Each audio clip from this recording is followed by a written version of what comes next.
Good morning. My name is Katrine Malshi. I do social work. I'm a singer, actress, songwriter, and an author. And today I wanted to talk to you guys about a beautiful, beautiful, amazing book I read many years ago, and it really changed my life. It was, I think, around 2009. The name of the book is The Journey from Abandonment to Healing by Susan Anderson.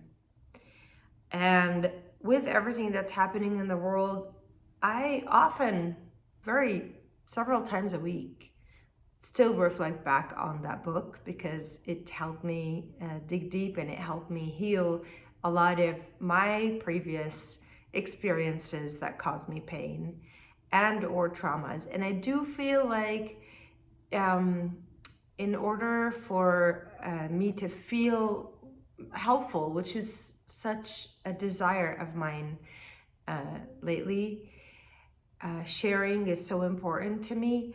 In order for me to be helpful, I want to share this because it is not just, the book is written about an individualized experience and individual therapy, but I sort of see it on a bigger scale too, something that we are all experiencing as a globe. Okay. Oh, before that, I wanted to show you this awesome microphone. Isn't that cute? I'm in love with it because it is a mascara. I love it. And look at that. I can totally pretend. I love little knickknacks. Okay. So, super simple, super duper simple. And I get excited explaining this. Our human experience, in terms of our personality development, is that we go through, obviously, inner child period, which is age 0 to 4. And then 4 to 18, it's outer child experience. And then on top is adult, 18 and up. And in order for us to understand how we heal from abandonment issues, and we all have them. For example, in the book, it talks about abandonment being someone not getting picked up from school as a child on time. And in that period of the child seeing other parents picking up their kids, they develop abandonment issues, and they develop this feeling of, I must not be important. My friends are getting picked up. Where's my mom? I'm missing,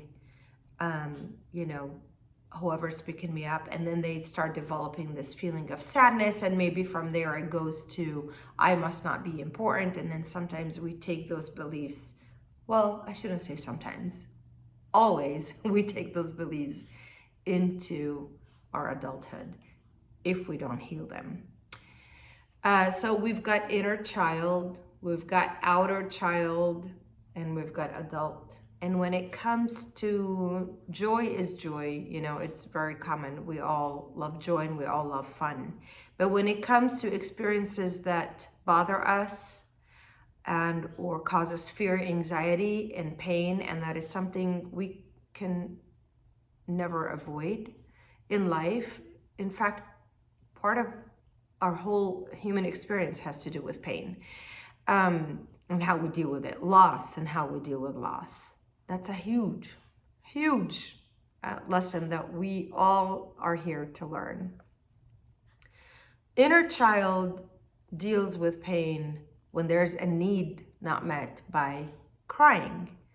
Baby needs a diaper change, they cry. Baby is hungry, they cry. Baby is cold, sick, whatever the need is, they cry.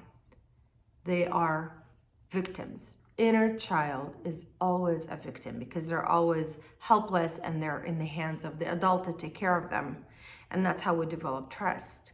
Outer child, age 4 and up, now discovered a new trick, a new skill, a new feeling, and that is anger. And they discover, we all discover, that I can do something more than just crying. I can kick, I can bite, I can take that toy that someone else has that I want right here, right now, by pulling their hair. I can rage, I can scream, I can throw a tantrum. I mean, the list goes on with our response to anger in outer age years, which is 4 to 18. So, you know, moving forward to teenage years, oh boy, then it can become very dangerous if the anger is there and there is no adult in the room to help with those emotions and to mitigate and to arbitrate and show helpful, nonviolent coping skills. And then we get to adult years. So if along this journey between inner child and outer child, we do not have a good example of how to deal with anger and how to deal with loss and how to grieve properly, we're going to take a lot of issues with us to adult years, and we're going to always respond to obstacles in life from the inner outer child perspective. So think of, in the book she says, think of outer child as a sibling, and now they have a new baby at home and the baby's crying, or someone is coming to hurt the baby. The sibling wants to protect them, and so they respond in huge anger to protect them. You know, don't touch my brother, don't touch my sister, and they get very out of control, you know, in order to protect their sibling. And that is something also very natural, just biologically, is in all of us, for those who have siblings. You know, and not everybody builds a family, not everyone has a sibling, and some people grow up alone in terms of having the original family. Some people are orphans. It doesn't matter. What matters is that we learn how to treat grief and how to respond to trauma. So it's a difficult experience for all of us, emancipating, growing up, moving from being a helpless child to now a teenager looking for their identity, and now the body is so big, and now we have responses that can be violent or aggressive, way more than the baby.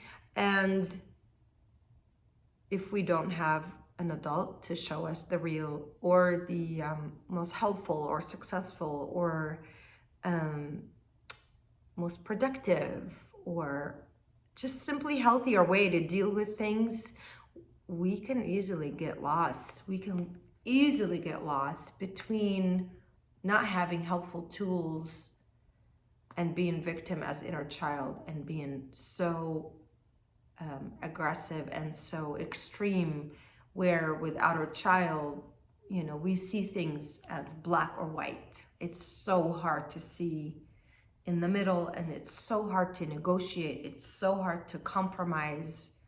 Ask a teenager to compromise. Good luck. I've had teenagers, you know, my children are very healthy adults now in their 20s, and I'm so proud of them. But there were days. Anyway, call it normal to go through difficulties between inner child, outer child, and adult. And then you add trauma. And then you add significant losses that people go through, like wars, like violent attacks, like terrorist attacks, like loss of a loved one, loss of a parent because of disease, divorce. You add things that in a perfect household, maybe they don't happen, but when they do happen, it makes things way more complicated to even heal. And we get to adult years, and on the inside, we are still this wounded child. And we expect people to protect each other, and governments to protect their citizens, and lawmakers, and who knows on the inside, are they really a healthy adult? Or are they an outer child very angry over an injustice and they're still a child on the inside? But the difference is now they are holding guns. Take, for example, the war between Russia and Ukraine. President Trump said something important. He didn't necessarily hit it on the nail, or whatever the term is. He said, oh, it's like two little children fighting in the park. You just gotta let them fight. But the difference is that these children hold weapons and hold nuclear bombs and hold airplanes full of missiles and attacking and killing. That's a big difference between two kids fighting in the park. Even when a bunch of toddlers are fighting, do we just let them fight, or does the adult intervene? The healthy answer is the adult better intervene and better show these children compassion, which is the exact opposite of anger. What is the antidote of anger? Compassion. What is the antidote of anger? Compassion. What is compassion? Compassion is when a child gets hurt, we go and run and we kiss their owie. We teach children to be comforting in times of pain, instead of teaching them, grab a stone and hit it back, or grab this other child by the hair and hit them again. We don't teach them that, because we're going to be lost in generational reaction to anger that is just not constructive and is destroying lives. And so what I took from the book is this individual journey of healing, but saw it on a bigger scale of social healing and scale of global healing and scale of world healing, which is something that we do need to address, and we do owe it to ourselves as human beings to grow from and heal.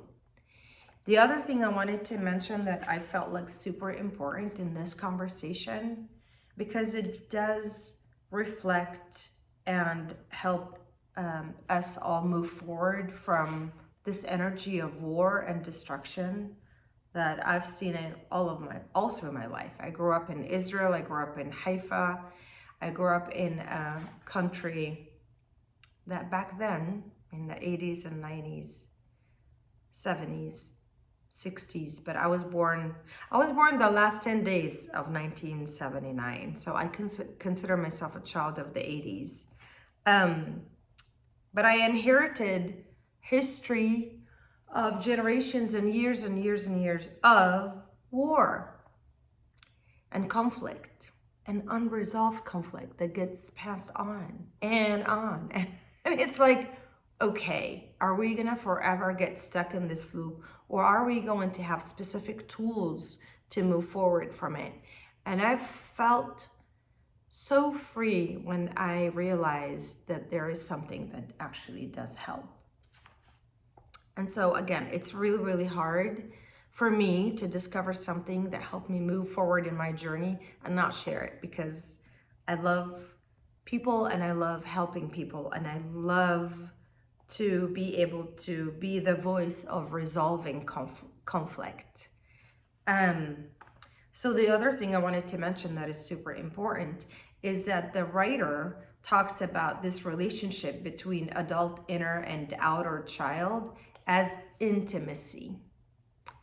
And she breaks down the word in the most beautiful way. And she says, intimacy is into me, I see. Into me, I see. That when we take the processes and the things that we are going through that cause us pain and look at them internally, what do we see? What do we see? Do we see a hurt child? Do we see someone who felt abandoned and separated and felt like they don't belong for many, many, many years? Do we feel how much it hurts or how deep is the wound. For some people, the wound is, like I said, not being picked up from school on time, and that caused this feeling of not worthiness, lack of self-worth and lack of self-value. And for some people, it's real, heavy trauma. I'm not minimizing anybody's pain. I want to say that pain is pain, and it does, this idea of into me, I see, and healing the relationship between inner, outer, and adult is sort of the key for us to grow and heal together and move forward to lifting and ascension and feeling like we are on the right track, feeling free and liberated, feeling not only healed from something that happened in the past, but also feeling like we are now stepping into new doors of creativity and joy. I will be probably recording more videos about it because it's such an interesting topic for me, and it is something that is needed. Every time I watch what's going on in actual cities in terms of havoc, again, politics, countries at war, identity issues. This morning I woke up to hearing that sadly there was an attack by a 21-year-old in Austria on kids in school. That is so heartbreaking. And it's hard for me to just ignore the sadness in the world. I want to be able to share my wisdom. So hopefully you understand what I'm trying to say, and that you are willing, like I was willing, to heal and move forward. So today I leave you with that message of into me I see. And in the future, I will post more videos about explaining how that outer child can feel safe and protected by the adults, and how we can give that to our own self, and how we can reprogram our own mindset around it, and how we can reparent ourselves and heal that inner and outer child, so that our adult self can be in charge.